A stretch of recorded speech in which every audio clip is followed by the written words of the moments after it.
अस्सलाम वालेकुम दोस्तों, तुम देख रहे हो अपना पंजाब टीवी। मदरा मेज़बान अफजाल अहमद। आज की वीडियो माशाअल्लाह दूजन वैड और तैयार है। सब तो पहले मेरा कैमरामैन जनाब दोनों वैड दिखाएगा तो मजीद गलबात करांगे मालिक के नाल कि किंज डिमांड करनी। दिखाओ जी कैमरामैन सब अलग क्वालिटी के जानवर मिलते हैं जनाब अपना पंजाब टीवी ते। क्रॉस ब्रीड का माशाअल्लाह जनाब जानवर फ्रीजन और चोलोसानी माशाअल्लाह जनाब ब्रीड है। दूसरा वारा माशाअल्लाह जनाब वैडी डिलीवर कर दी मूँह माशाअल्लाह जनाब 6 दंद है। घरेलू माशाअल्लाह जनाब वैड है। गुल चेक कर लेना माशाअल्लाह जनाब हाथ की चुआई वाला जनाब गुल लगे है। फेस चेक करना बिल्कुल छोटा जहा माशाअल्लाह जनाब फेस इस तरह लगे कि जिम्मे पहलन वैड है। ऐ सब दिन किन्ने कोई लै जैसी 8-10 दिन लैंदी है। इन थोड़ा छड़ के टोरो हाँ तू छड़ के टोर गए। ए बैक साइड तो आर्डर चेक करना है दिन वाले जनाब लैंदी है। देखो माशाल्लाह और प्रिंट माशाल्लाह जनाब जानवर का बड़ा खूबसूरत। लोकेशन जनाब तहसील दीपालपुर डिस्ट्रिक्ट उकाड़ा और तो सिटी जी जनाब वो बसीरपुर है। वड्डी बाडी का माशा जनाब जानवर है। दिन जनाब हफ्ते राउंड बाउंड लैंदी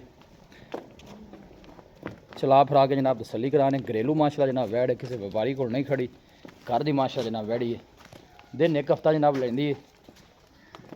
क्रॉस ब्रीड का माशा जनाब जानवर गर्मी सर्दी जनाब बर्दाश्त करने वाला हर मौसम के नाल जनाब सर्वाइव करने वाला जानवर।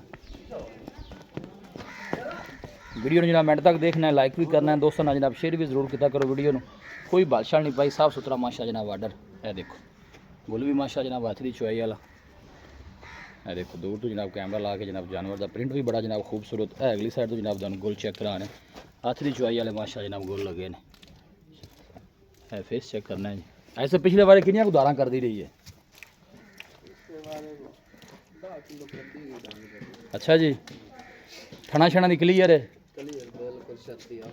चोड़ भी सील साऊ है क्योंकि थोड़े तो फिर जहरी गल घर दी है ना जी। तो की मुल की है सब इनका डिमांड की है तो फाइनल आप किन्ने दी देनी क्योंकि थोड़े घर की व्यापार की तो है नहीं जी। डिमांड जिन्नी मर्जी की तरह आप 4.5 लाख तो गाठ नहीं देनी 4.5 जी। हाँ कोई भाई मौके पर आंदा कोई मजीद भी मोहब्बत प्यार हो जासी मोहब्बत प्यार देखो थोड़ा बहुत 2-4 हज़ार का हो जाएगा। हाँ जी ठीक हो गया। दसो का रबता नंबर आता दसो भाई साहब 0300 पूरा जी 85 20 754 एक दफ़ा फिर दस दो 0300 पूरा जी 85 20 754 इनके व्हाट्सएप भी हैगी जी। हाँ इन छड़ के एक दफ़ा और टोरी भाई हाजी साहब जनाब एक झोटा भी खड़ा हुआ उन्हें सेल करना किसी भाई ने परचेज करना हो ना जी वो भी दोनों एंड से थोड़ा जहा दिखा देने हूँ। वैसे झोटे ने उठाओ हाँ जी तो घरेलू माशा जनाब जानवर ने जी। मजीद भी इंशाल्लाह कोई भाई मौके पर आएगा तो शफकत प्यार हो जाए बस बन दे। बाकी भी जानवर सारे जनाब भाई साहब के घर दे ने है जनाब झोटा माशाल्लाह लो जी भाई साहब नाल खड़े ने जनाब हाइट वेखो जनाब झोटे की माशाल्लाह। तो ऐसो नस्ल केड़ी है झोटे की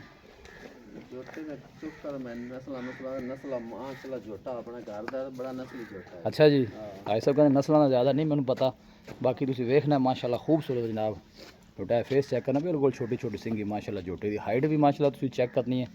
कादी शान और वेल भी माशाल्लाह वड्डी बाडी का जनाब जानवर है। ऐसा मोल कोई बंदा कोई रबता करे फिर आप ही कर ले भाई जी कि दसना जी मोल की है इनका दसो की मोल है फिर 5 लाख रुपया 5 लाख रुपया। अच्छा जी मजा मुझा करदा है चौगा मुँह चौगा है। अच्छा मुँह चौगा है माशाल्लाह चेक कर लो नहीं बस ठीक है तुम आ दिता फिर मुँह चौगा ही है जी। मुँह 4 दंद हो गए माशाल्लाह तुम हाइट चेक करनी है माशाल्लाह संडे की खूबसूरत जनाब प्योर नीली का जनाब है झोटा। लोकेशन एक दफ़ा दोस्तों ने फिर शेयर कर दें तहसील दीपालपुर डिस्ट्रिक्ट उकाड़ा लोकेशन है। सिटी जी जनाब वो बसीरपुर है। हाजी साहब का नंबर जनाब वीडियो दे दी स्क्रीन का भी नंबर मौजूद होएगा। कोई भाई जनाब जानवर परचेज करना चाहे जनाब भाई साहब नाल रबता कर सकता है। वीडियो जनाब पसंद आए वीडियो में लाइक करो दोस्तों ना जनाब शेयर जरूर किया करो। मिलांगे जनाब एक अच्छी और लाजवाब वीडियो के नाल अपने मेज़बान अफसाला मैनू दो इजाज़त अल्लाह निगहबान।